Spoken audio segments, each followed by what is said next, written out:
Welcome to Scale Rock RC. Enthusiastic entrance here. On this installment, we are going to be putting the high clearance links onto the Cheez-It FCX24. So hang in there. We're going to do this together because, to be honest with you, I'm not sure how these upper links work because the upper links on this are triangulated like that. So we're going to figure that out. We'll get the wheels off. Be right back to it. Ta-da! All right. So let's just take a gander at this real quick and see. So the lower links are not going to be a big deal. It's going to be those upper links. It's going to be an interesting task. So I don't know. Let's dig in here. Let's see what's what, and that's not the correct size. I just grabbed all my hex bits, so I don't know which ones are. Normally when I'm doing micros like these, I just do the two that I normally would use. So take that off. So let's take. So this is a interesting here. So these are the lowers. How are they wanting that to be set up? Good question.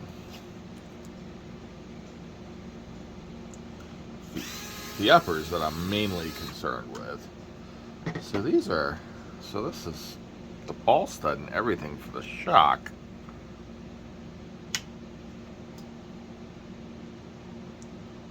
Okay. Let's see what we got to do here.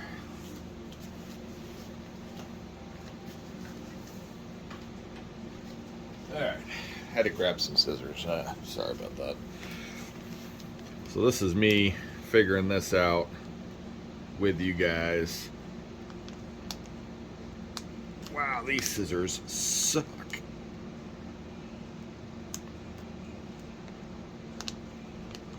Wow, that's awesome scissors. Jesus. Probably get better off with a hex driver. Oh yeah. Alright. Let's see what we got. I have so many Treal stickers after this. Let's put that there. So we got hardware. What does that hardware mean? That's a good question as well. So let's rip that open, rip that one open. Just go ahead and rip all these open. These are our lower links. Let's see here. So we got one. Are these all the same length? That's my big question. I believe they actually are. Oh, they are different, but same. Alright, so now we've got this hardware here. Tell you what, this is a little bit more complicated than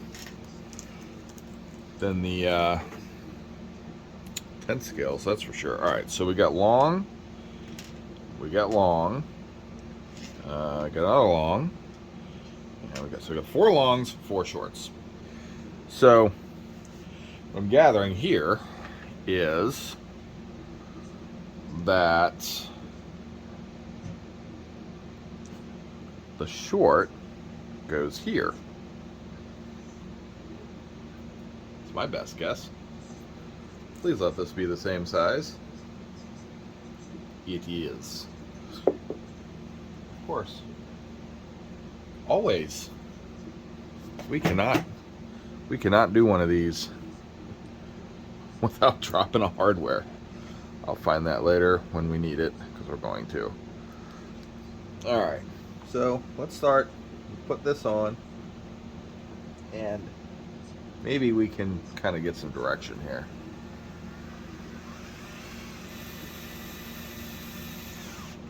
Okay. So there's that link. So let's see.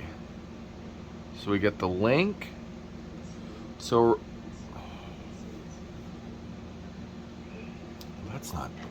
that's just not going to work out. That's not going to be how that works at all. So what if, let's say here.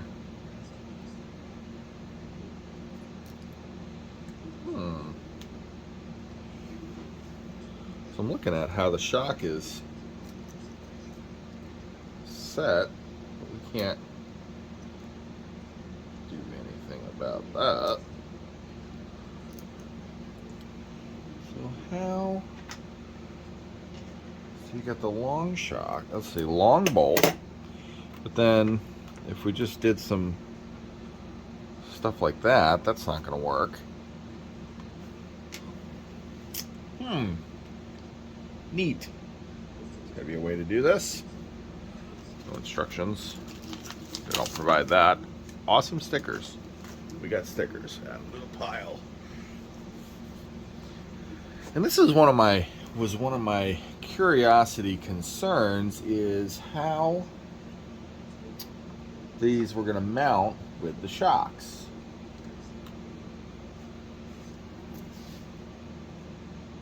Do I need pillow balls for this? I have to put pillow balls in these shocks?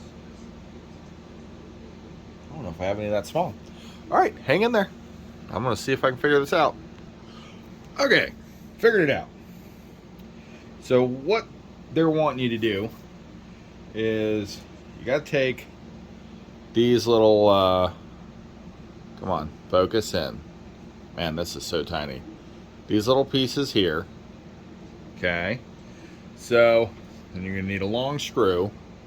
So long screw, flat end onto the screw, like so. And then, let me get down here a little bit.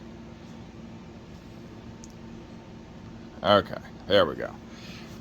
So then, once you do that, you're gonna put that end through the eyelet of the shock, like the alt. Then, and then, through the link, and then, put your driver on the end, just hold everything together. And then you put the screw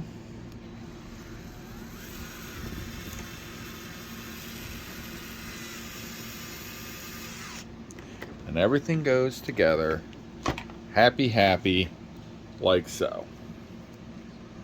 So you have your full suspension travel, both sides, and that's what you should end up with. So now, the upper links go together, that's not showing it, like so. I don't know how much I like that, being that gap right there. I might actually put like a spacer in here just to support, but that's how they're wanting your upper links to go together. So I mean, looks pretty good. Got that Treal logo on the outside. I wish I could adjust this pinion angle up. Really want that pinion angle to go up. Don't really like that, but we might be able to figure something out with that in the future. But yeah, there's your high clearance links, exposing the heck out of that pinion. So I'm gonna go ahead and get these front ones done. Probably with some like fast forward motion stuff. So hang in there.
here we are, all installed. It took a little bit to get it kind of figured out of how this all went together. But now, you know, we've still got full travel. Everything's working good. These front shocks leaked out a little bit, so they're a little soft. We'll have to address that. But yeah, I mean, everything seems to have come together just fine. Everything's in there, and everything's moving freely. So definitely a little different. Trying to figure out how they did the shocks there was probably the biggest thing. And then the upper links, like I said, the upper links, not sure I like that design. It kind of allows for some flex right there. But putting maybe a little spacer and like one long bolt might be the way to handle that situation. But other than that, totally happy with it. It's kind of weird how it doesn't come as a complete kit like the Endura does for the TRX4M. But yeah, not bad. High quality from Treal, as we all expect. So we'll see see how it performs out on the rocks, and once all this stuff's completed. Still working on the servo thing. I'm actually in the middle of the servo thing right now. That's why it doesn't have a servo. I'm actually trying to find some additional parts. That is quite frustrating. So, but until the next time we keep on this series, y'all get out there, get dirty with some RCs, have some fun, have a great time. See you next time. Like and subscribe. Don't forget. Follow this whole build thing. See ya.